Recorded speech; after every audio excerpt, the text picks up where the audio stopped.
সিনেমার পর্দা যেন রং ছড়িয়েছে এক নতুন উৎসবে। গল্প, গান, তারকাবহুলতা সব মিলিয়ে দর্শকের মাঝে ফিরে এসেছে বহু প্রতীক্ষিত উৎসব। আর এই উৎসবের কেন্দ্রে ছিল 6টি আলোচিত সিনেমা। সমগ্র দেশবাসীকে তাই আজ যে যেখানে অবস্থান করছেন সেখানেই অবস্থান করতে অনুরোধ জানানো যাচ্ছে। প্রথমেই বলি তাণ্ডবের কথা। শাকিব খান আর সাবিলা নূর প্রথমবার একসাথে।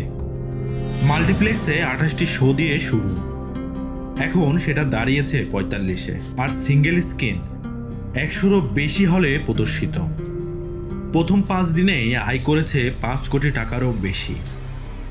তাণ্ডবে তাণ্ডবে নরকে পাতালে হায়নার দ্রোহে মাতে এক মহাকাল। তাণ্ডবে নরকে বিদ্রোহে। পরবর্তী 5 দিনে আরও আয় 4 কোটি। দর্শকের উচ্ছ্বাস যেন থামছে।